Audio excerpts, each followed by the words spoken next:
Welcome back to the Greg Struss Show. I'm Greg Struss, and at the bottom you see BSCADC, and I haven't explained that. That's Bachelor of Science and then Certified Alcohol Drug Counselor. Why do I should just put counselor on there, but I haven't been counseling for a while. So what I talk about on the show is probably what I should be talking about with clients, but I took a break from it, and I think that's okay, because I'm at the point in my life where I want to earn like a professional wage. And for some reason, when you talk about counseling and you talk about, making a living, people just kind of look at you like, well, what do you mean? Well, in counseling and social services, they don't pay a lot of money. I mean, for the workload and everything else. So, you're never going to get rich. This is what I was told when I went to counseling, school for counseling. You're never going to get rich being a counselor. But what you will get is the reward of seeing progress in someone else's life, like the progress and the coaching and everything else. So I missed that part of it, but having been a little overworked and extremely stressed out, I'm at the point in my life where I want something less. I don't want that kind of stress, if that makes sense. And so I've been thinking about what I'm going to do next. And I've thought about going back to counseling for a while, but I just, it's one of those things. And when we talk about, the meaning of insanity, you kind of return to things expecting a different result, but yet it's always the same thing over and over again. So I'm going to heed my own advice, and I've just remained out of the fray, so to speak, because it just is a lot. And I don't know. I don't feel the calling right now, but I do feel this as a calling, and being able to communicate and talk about some things that are happening in the news and society, and taking a look at it through a counselor's perspective, if that makes sense. So today I want to talk about the social justice warrior movement that we hear in the NFL.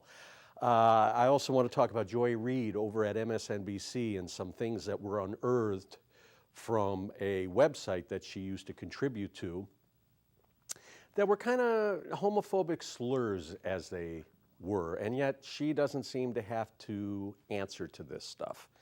And I just don't understand any of it, to be honest with you. It's like, for some reason, when people make a comment, and let's face it, I believe that we all change. I'm not the person I was 15 years ago, 20 years ago. I mean, morally, ethically, value-wise, I hope I've remained the same and hopefully improved in those areas.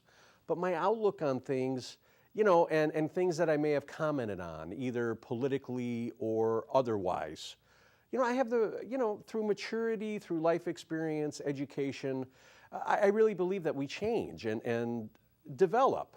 And how can I really be held accountable for something that a comment that I made maybe when I was 20 years old versus 50 years old? It just kind of, we change. And what is the time limit on that, to be looked at? What's the statute of limitations on my opinion, so to speak? So Joy Reid over at MSNBC used to blog. I think that was her claim to fame, and she has a show that's on the weekends. She is a female African American, and seems to be a way of protecting her from answering to this. Of course, Rosie O'Donnell, dug up some other things that she said about her, and that Joy Reid has not really come forward and issued a real apology. Instead, it's the tap dance of, oh, well, it was hacked. They found that it had not been hacked. And then she comes out and says, I can't believe I would say something like that. Instead of saying, I did say that, and I'm sorry. I was a different person then than the person I am now. And instead of coming forward and just admitting it, it's that false pride and false modesty that ends up getting people in trouble. Instead of saying, yeah, I did say that, I was a different person then. This is what was happening, and this is what I based it on. And that's it. And once I come clean with it, it's over. Because what more can people say?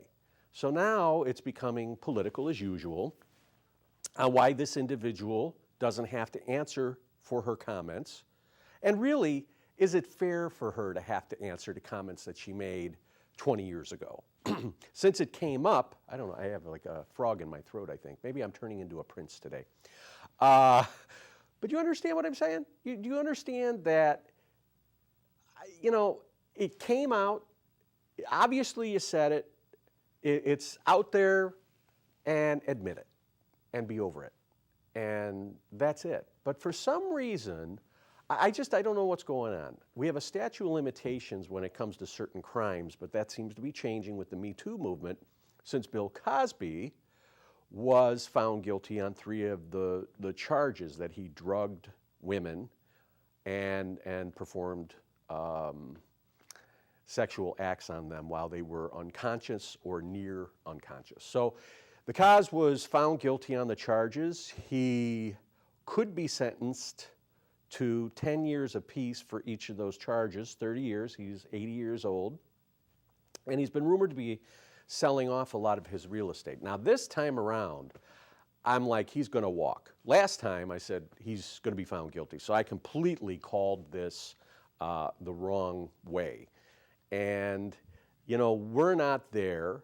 Everything is being litigated or debated in the media. And everybody has an opinion, and we don't have all the facts, all right? Now, this particular individual received like a payment of $3.5 million. Now, that doesn't mean, because it's kind of like the same thing with O.J., all right? O.J. Simpson was accused of killing his wife, Nicole Brown Simpson, and Ron Goldman. But in the court of law, the legal court, he was found not guilty.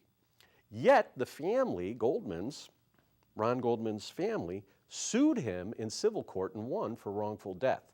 Now, how does that work? It's 2 different systems. It's 2 different court systems. So on the legal side, he never faced time and was found innocent. He wasn't proven guilty in those charges. Yet it's funny how karma catches up, and he ended up serving a very long sentence for something completely unrelated later down the line. So in a way, justice was served, but on the other hand, he kind of was never found guilty for the crime that he was accused of. Yet, in the civil court, he was. So he's still on the hook for all that money, plus interest, and yet they cannot touch his NFL pension of $5 million a year. So OJ, I'm sure OJ is not hurting financially. I mean, he's hurting financially in that any new money he makes is going to be handed off to them. The point in all of this is we don't know. We're not there. But isn't it kind of fun to sit on the sidelines and say, you know what, that's really interesting. So getting back to the social justice warrior, you know, that a lot of these, you know, that many or several NFL players were talking about, I'm thinking that we need to have, why not have social etiquette warriors? Social etiquette warriors are people that will what? Teach people how to act in public, all right?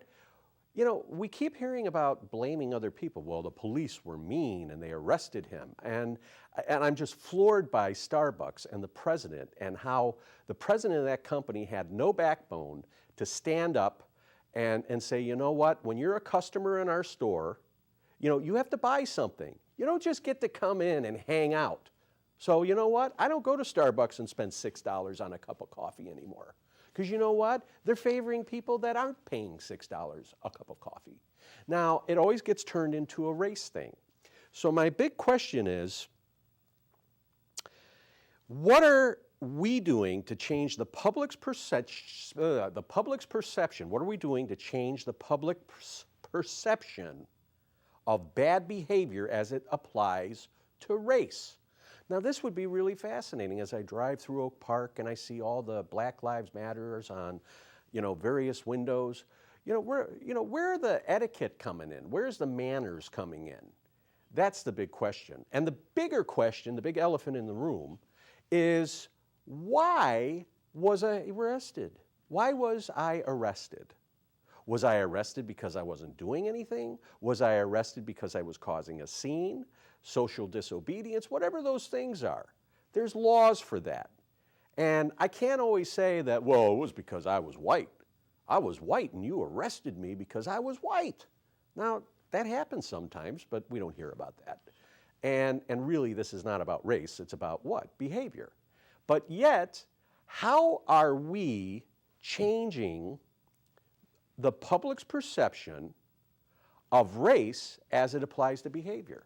So I'll give you an example. How does the media reinforce the way that African American men are perceived in society? When there are various social outrages and we see people jumping on cars. Now mind you, there's white people that jump on cars, there's all kinds of people that jump on cars, but for some reason, we're always seeing how the black people are acting out. And instead of educating people on what's permissible behavior in public, okay, etiquette, all right? So etiquette is please, thank you, opening the door for somebody, kind of like old-fashioned values in a sense. And being polite. And if I'm being impolite, and I'm being demanding, and I'm causing a scene or a ruckus, what makes people think that I deserve to be treated with respect? Now, in the case of Starbucks, there were several African American men that went into a Starbucks. And from what I understand, the employees called on them, called on these two gentlemen, and I don't know, I kind of am surmising that people were not paying for something and wanted to hang out. Now that, by law, that's loitering. And when it comes down to it, a business has the right to refuse service. And I'm sorry, I don't care who you are.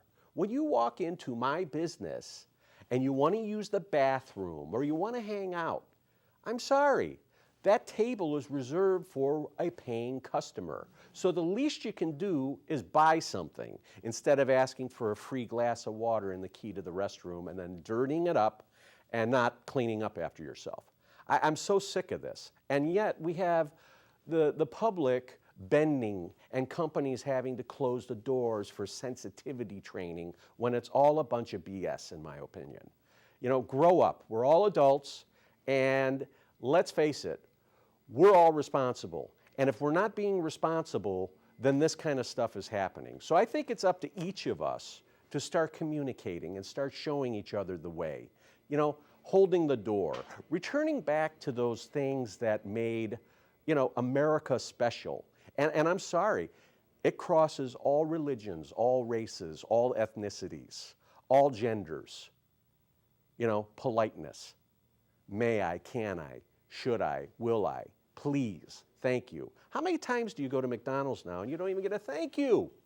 Thank you for your, thank you for choosing McDonald's. And sometimes you kind of look at people like they're nuts when you hear it now. Oh, thank you for coming in and choosing McDonald's or choosing Starbucks.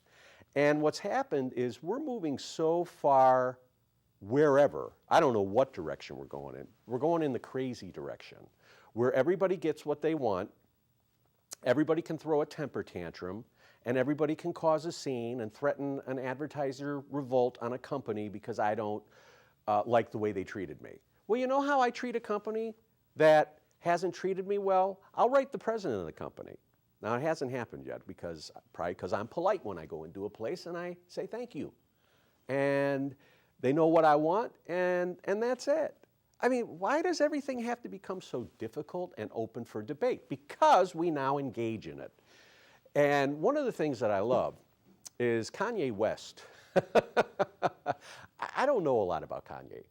But I have an enormous amount of respect for this young man because he speaks it like he sees it. And right now he supports President Trump and has been vocal about that. And unfortunately, people in the hip hop and rap circles don't like that and are trying to change him. And he's like, look, you're not going to change me. You're not. Who are you to be the thought police? Now, the thought police are people that do what? They tell us how to think, how to act. How many times do you see that? You know, a black person oh no, it's an African American. Or a young man came in, oh no, that's a female to male transgender. Now, here's the whole argument with everything. Why do we put labels on things? If somebody wants to be, if somebody makes the choice, all right, the choice, or they believe in their heart that they were born of the wrong gender, okay, I don't see why it's a big deal.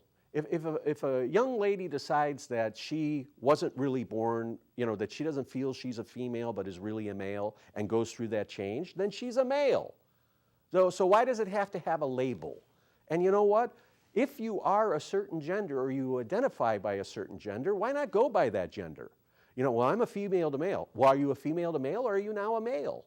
I mean, it's just we get caught up in all of these things. And please don't think that I'm being uncompassionate, or being judgmental. I'm not. I don't mean that. What I mean is that, look, let's get rid of the labels. If I'm a man, I'm a man. If I'm a woman, I'm a woman. And that's it. I don't see why we have to, you know, create a big discussion about it because people are uncomfortable about it. We can get into educating later as we're in, you know, a circle of people that we trust and that are friends. I just don't think that complete strangers and that the workplace is a place to discuss these things, okay? So we go back to the social justice warriors, the football players that want to make a statement against police and law enforcement and all those things, which is their right. However, when it starts to impede, you know, on business, loss of advertising, loss of viewers, loss of fan support, then there's something serious going on. So what's more important, the social implications from not supporting a certain point of view or the social ramifications of business, all right? We're in business to do what? Make money. And the NFL is an American institution and people are very serious about it. Do you see on Sundays the people that wear their Bears outfits or when the Cubs are playing or when the White Sox playing? People have inclusion. They feel part of something special and they believe it. Because you know what? A White Sox fan is not a Cubs fan, and a Cubs fan is not a White Sox fan, and a Bulls fan is not. You know, I'm like in the middle. I grew up in the South Side, but when I was a kid, I always had my Cub outfit on and my little fire hydrant. I'm gonna have to find that picture to bring it in sometime and show. But I've lived in other areas, so I'm not unhappy when Chicago wins. If a Chicago team wins, I'm all for it. If the Bulls are doing well, and the Blackhawks are doing well, and the White Sox are doing well, and the Cubs are doing well, then I think Chicago's doing well. Enough with this hatred. Enough with this hatred already. So it's teaching the right behavior. What is the right behavior? I think there's a difference. We have to know what the difference is between right and wrong. If I go into a business, all right, and and I just want to sit there, or God forbid, bring in, let's say I'm sitting at a McDonald's and I decide to bring in a Subway thing, you know, a sandwich from Subway with the wrappers and everything, and I'm sitting in McDonald's. How do you think the owner of that McDonald's would feel? You didn't buy your food here. So what makes you think that you can eat it here? What makes you think that you can bring a competitor's food into my business, use my bathroom, and sit in my table without paying one dime? I'm sorry, it doesn't work that way. Business is a completely different entity, and I believe that people have the right to hire who they want, fire who they want. You know, if a person isn't, if a person isn't producing, buy. Now it's like everything is like, well, we can't get rid of them. We can't get rid of this person and they're costing us money because, you know, they might sue us. Have a spine and stand up and say, look, this is what we expect of our employees and do the job that you were hired to do or you're not going to have a job anymore.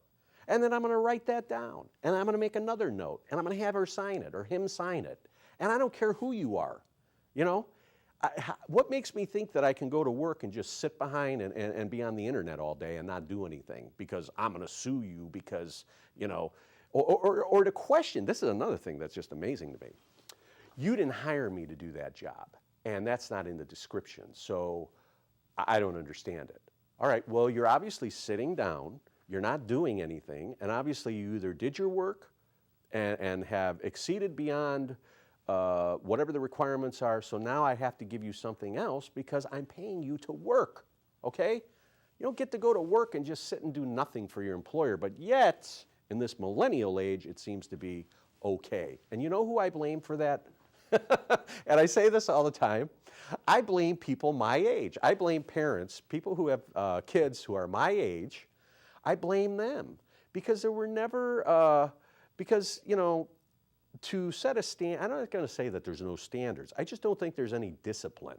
And I can speak of that. I can speak of self-discipline, and I can speak of discipline that, you know what, when someone's older than me, I have to pay them a certain amount of respect. Why? Because they have wisdom. They're older than me. They live longer than me. And they're not less than me. I don't care if someone is older than me and doesn't have a college education or whatever. They still deserve to be called Mr. because they're older than me. There's a certain respect factor that doesn't exist anymore. It doesn't exist at work. And who knows if it, you know, and it certainly doesn't exist in a lot of the hip hop culture. Let's be honest here. When we talk about bitches and hoes and, you know, F the police and all these things, yeah, it's artistic, but what is the social ramification? What is the social fallout from that? Because we have young people coming up that assimilate, okay? How many of these people do you see walking down the street that are assimilating, being like a gangster because it's cool? It's not cool. It's not cool to be impolite, okay? And I'm not saying that, you know, I'm not saying that hip hop is all impolite or whatever. What I'm trying to do is make a point that what we're lacking is a certain amount of respect in our society right now. We have limited self-respect, okay, because why? We're beholden to how other people think. Now, if I have self-respect, I don't care what other people think. All right? If I have my own point of view on something, whether it's politics, religion, or things that are personal to me, that matters to me. It's not less because the public at large or the group I'm with thinks otherwise.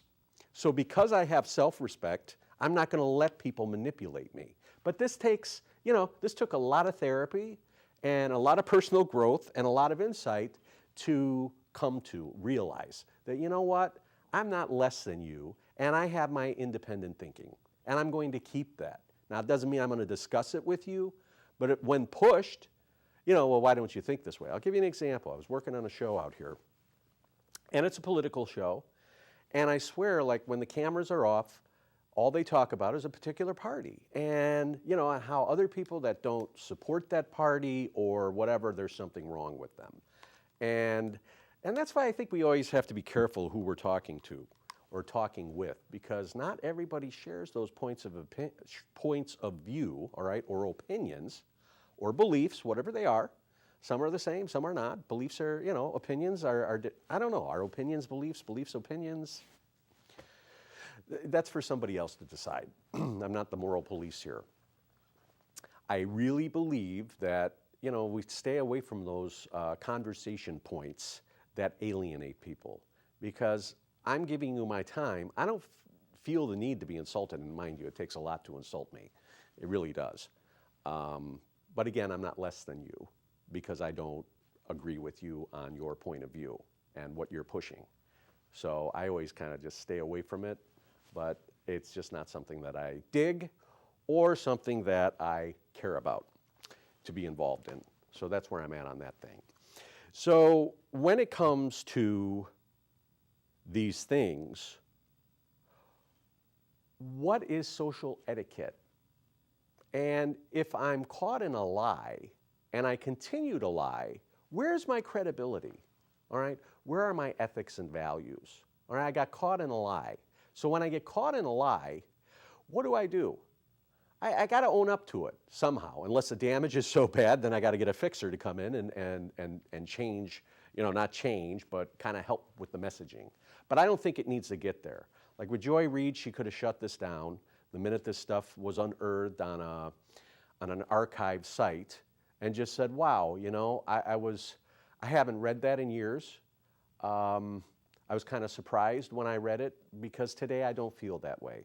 Yeah, I wrote it, And I'm not proud of it, but having gone through some things in my life and having become a little more mature, I think differently. And I apologize that some people are offended by that today. But again, how can I be judged on something that I did or said 20 years ago? And I just don't think that's fair. But let's get to the point here.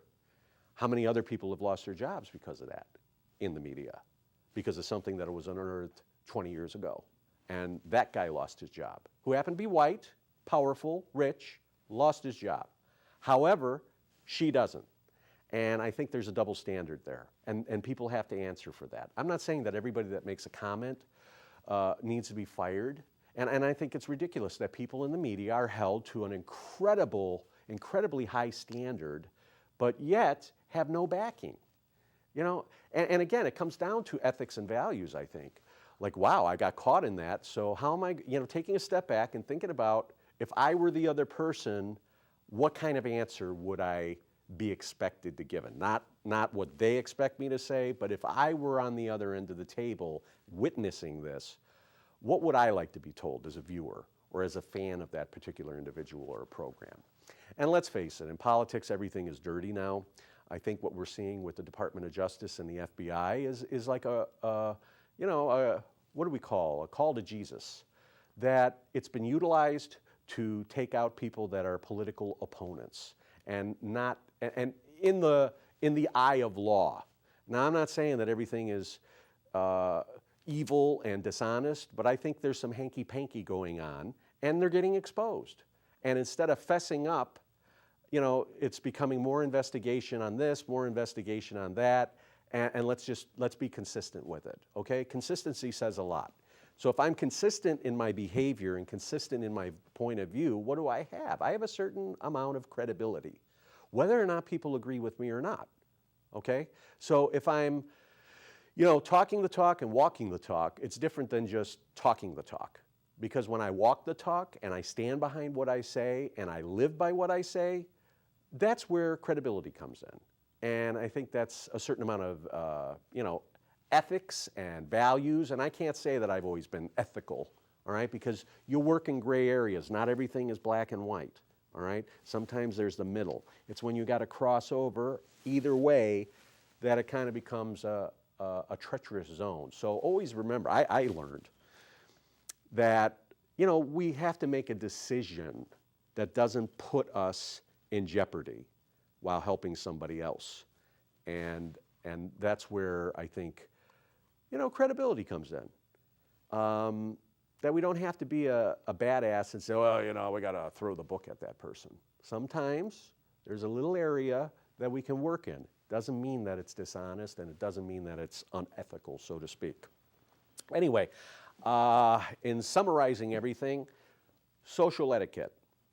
Let's behave. Let's be polite. Let's say thank you. When we go into a business, let's buy something. If we don't need to buy something, we don't go in the business. Sometimes, something comes up, we have to use the bathroom, okay.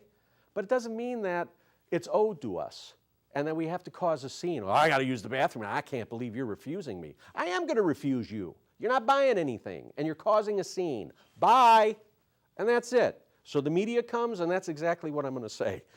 They want to call the police, that's exactly what I'm going to say. And you know what? That police officer will probably say, yeah, ma'am, you got to buy something. This isn't a give me. This isn't, and in recovery we talk about happy, joyous, and free. It's not happy, joyous, and freebies. Stuff is not owed to me, okay? I got to work for it. You have to work for it. And if I own a business, I got a lot of bills and a lot of people to pay, and I don't have time to deal with closing 8,000 stores because of 2 people that don't want to buy anything. I'm sorry, I'm just hot about that. Anyway, you can watch The Greg Struss Show on youtube.com with the search words The Greg Struss Show. And I'd love to hear from you at gstrussman@gmail.com. Greg Struss, thank you for watching. We'll see you again next time. Goodbye, everybody.